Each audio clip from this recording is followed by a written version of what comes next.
Limanaw an bɛ aw bɛɛ lajɛlen fo ka aw wale ɲuman dɔn ka to k'ale di media lajɛ walasa ka aw kunnafoniya an b'a fɔ ko aw dan se aw ka dɔgɔkun kibaruyaw kɛnɛ kan. Politikitɔnw ka fara ɲɔgɔnkan jɛkulu min bɛ yen ni o tɔgɔ ko parti signataire de la déclaration de 31 mars 2024 u y'a yira k'a fɔ k'u ka muɲu sera u dan na. Jamana ɲɛmaaw ka fɛɛrɛ kɛ walasa ka kalata don jɔnjɔn fɔ jamanadenw ye. An ka jɛ ka Hamidu Dunbiya lamɛn ni ale ye tɔn in kumalasela dɔ ye. Nin y'a san 5 ye camancɛ fanga bɛ sen na. Camancɛ fanga min n'a kun man ka tɛmɛ kalo 18 kan. N'a tɛmɛn'o kan, ɲɛmaaw yɛrɛ tilala k'a kɛ kalo 24 ye n'o depuis o banna. An kɔni an bɛ ka lajɛli kɛ depuis a fɔra an ɲɛna ko léger report jusqu'à aujourd'hui fɛn tɛ ka fɔ. An dun ye partiw de, an sigikun ye jamana ko ye. Mais constitution yɛrɛ b'a fɔ ko anw de yamaruyalen don ka fanga ɲini ka fanga mara. An ye min jateminɛ bi jamana yɛrɛ kɔnɔna la, mais a tɛ se k'a fɔ ko partiw ma muɲu nin kuma fɔli la. An muɲuna, fɛn tɛ ka fɔ an ye, sira tɛ ka yira an na, wagati foyi ma fɔ k'an bɛ bɔ nin camancɛ fanga kɔnɔ wagati min na. O hukumu de kɔnɔ, partiw caman farala ɲɔgɔn kan ka weleweleda lase an ka ɲɛmaaw ma. K'a f'u ɲɛna fɔlɔ, u ka ani ministre de l'administration territoriale bɛ sigi min kɛ n'an b'a fɔ o ma ko cadre de concertation. An ka sigi kɛrɛnkɛrɛnnenya kɛ, an bɛ segin kalataw bɛ kɛ cogo min, an ka segin normal la, o kuma ka discuter an ka bɛnko dɔ kan. O kɔfɛ an ye laɲini fana kɛ k'a fɔ ɲani 2025 o kalo 3 fɔlɔ o ka ban, c'est-à-dire ɲani marsi ka ban, chronogramme dɔ ka bɔ k'a fɔ an ɲɛna élection bɛ kɛ date min na. O laɲini bɛ document in kɔnɔna la. Document in kɔnɔna la fɛnɛ a fɔ bɛ k'a fɔ maa minnu bɛ yen n'olu bɛ jamana kɔ kan, n'u taara yen nɔ k'a fɔ gɛlɛya dɔw bɛ yen u bolo jamana kɔnɔna la, sabati ka se ka kɛ u ka segin u sigiyɔrɔw la. An ka bɛn sabati jamana kɔnɔ ani ɲɔgɔn cɛ. O bɛɛ kɔfɛ an ko nin kɔni déclaration ye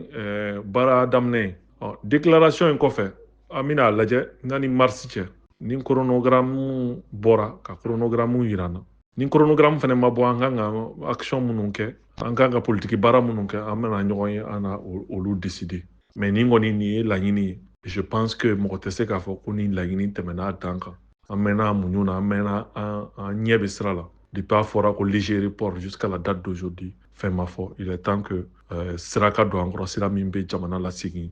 ordre constitutionnel. O kɔfɛ an bɛ se Musa Senko Kulibali, ale ka politikitɔn san 7nan ɲɛnajɛ kɛnɛ kan. A y'a yira k'a fɔ ko furancɛ fanga kuntagala man kan tɛ ka janya. An ka jɛ ka a ka laseliw lamɛn. An ye an ka tɔndenw ani minnu b'a an jukɔrɔ ma tintin, an y'u hakili lajigin fɛn dama dɔw la. A dɔ ye k'a fɔ an ka jamana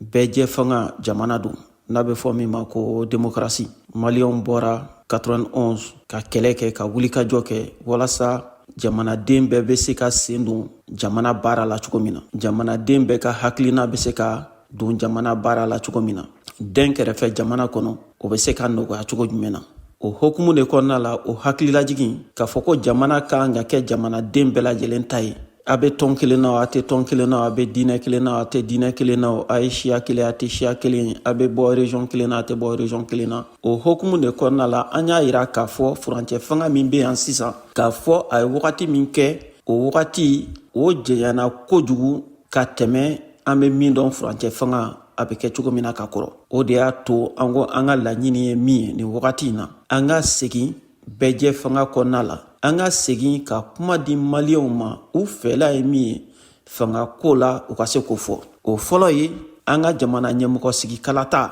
an ka se k'o kɛ teliya la walasa an ka bɔ furancɛ fanga in kɔnɔna la. N'o bɔra yen, kalafili tɔw bɛ na n'o ye an ka wasabulon ani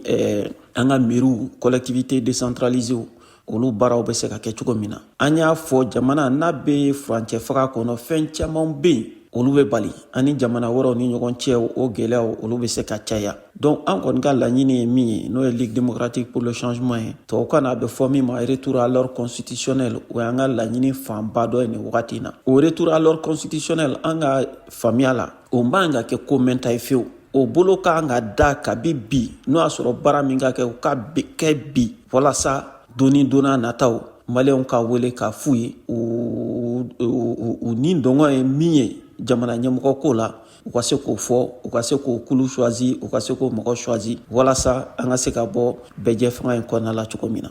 Association des consultants du Mali ni o ye hakilijakabɔ tɔn kura min sigira an ka jamana kɔnɔ u ka ɲɔgɔn yeba fɔlɔ kɛra communicati mairie la walasa u bɛ se ka u seko ni u dɔnko yira an ka jamana ta ɲɛ kan cogo min na. An ka jɛ ka Umar Jiwura lamɛn ni ale ye tɔn in ɲɛma danga ye. An ka nin tɔn sigira bi n'o ye Mali hakilila baarakɛlaw Mali hakilila dɔɔnikɛlaw olu ka jɛkuluba mun sigira n'a bɛ fɔ a ma tubabukan na ko AMC.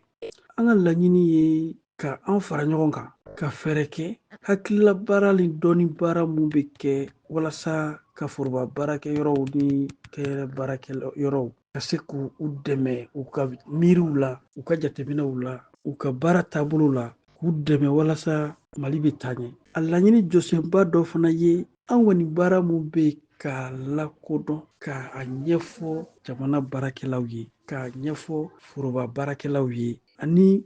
baarakɛyɔrɔ kulu o kulu n'olu de mago bɛ se anw ka dɔɔni baara ma an bɛɛ n'an ka dɔɔni baara kɛcogo ka fɛɛrɛ kɛ ka an ka dɔɔniw k'u don ba la k'an ka baara ye k'a don ba la maa wɛrɛ kana bɔ jamana wɛrɛ kan ka na ka tila ka dɛsɛ ka baara kɛ yan an ka tila ka baara kɛ o pilasi la ka an ka hakɛw ɲini ka fɛɛrɛ kɛ an bɛ se ka jamana yɛrɛ kunnafoni cogo di an bɛ se ka taa bɔlɔlɔw sanfɛ an bɛ se ka taa kunnafoni di yɔrɔw la ka bilasiralikan di an ka jamana taabolo taacogo ɲuman na walasa jamana yɛrɛ ka se ka yiriwa jamana kɔnɔdenw ka se k'u taacogo dɔn ka se k'u ka baara kɛcogo dɔn mun b'a to an bɛ taa ɲɛ ka se k'u fɛɛrɛw tigɛ ka fɛɛrɛ tigɛ an ka tɔndenw mun fana u ka baara mun t'u ka baara mun ɲɛdɔn k'u lakala u la k'u dɔnniya d'u ma ka fɛɛrɛ kɛ an ka baara in na ni mun ma baara kɛ ni mun ye tanamako kɛ tiɲɛni mako kɛ an ka o ɲangi walasa bɛɛ ka da an ka baara la an bɛna baara mun kɛ k'a dɔn ko an ka jɛkulu in ye jɛkulu ye mun hakili bɛ jɛkulu tɔndenw na u ka baara kɛcogo ɲuman u bɛ baara kɛ mun ye k'olu fana mako dilan ni u ka baara taabolo ye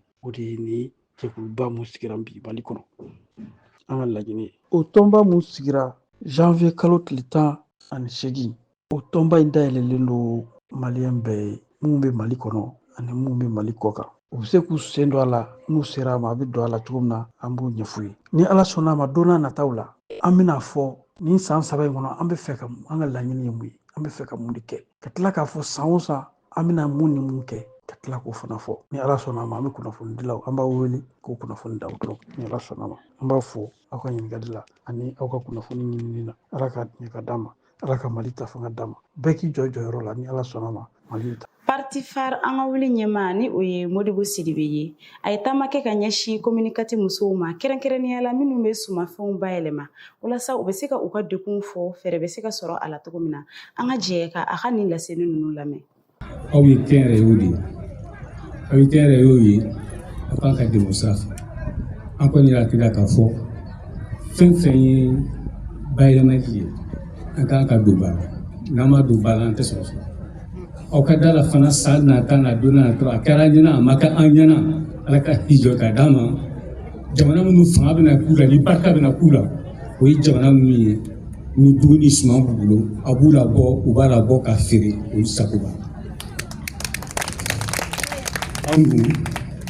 a bɛ b'an bolo an bɛ se ka kɛ ni ɲɔ dɛsɛra wɛrɛ problème t'a la sous région kɔnɔna la i ye CEDEAO jamana nafɛnw ta an ka dafe jamanaw ni ɲɔ dɛsɛra yan a ye problème y'olu bolo mais tant que an ka dɛsɛ a ka dɛsɛ olu fɛ yen a bɛ bɔ yan ka sigi donc n'an y'an banbaw kan an bɛ se ka jɔyɔrɔ sɔrɔ ka san sɔrɔ sɛnɛ ni bagakɛ ka da ni aw musow fana donn'o la o da sera baarakɛminɛnw ma o baarakɛminɛnw an kan ka dɛmɛ o la a kan ka dɛmɛ mun na soit parce que jamana bɛ budget dɔ sigi sen kan ka ɲɛsin o ma ani k'a lajɛ o de y'a to n y'a fɔ madame Jalo ye an bɛ ka a ka yɔrɔ lajɛ visiter tuma min na ka dɔn k'a fɔ hali n'aw bɛ taa banki la anw y'a jira k'a fɔ jamana k'i jɔ n'a garanti jamana k'i jɔ n'a garanti musow jamana k'i jɔ n'a garanti jamana ka jɔ n'a ye jamana ka jɔ n'a ye fana a ye min fɔ sisan formation ni fɛn ninnu ani dossier labɛnni jamana bɛ se ka jɔ fana na ka bi conseil ni fɛnw ta u bɛ minnu sara ka aw dɛmɛ aw ka baara la aw ka dossier ninnu. nin de bɛ dan sigi an ka dɔgɔkun kibaru la an b'a ɲini aw fɛ an k'an ka video aimer ni ka tila ka u partager aw kana ɲini ka aw abonner an ka page la an b'a fɔ ko aw kan bɛn ni ɲantuma wɛrɛ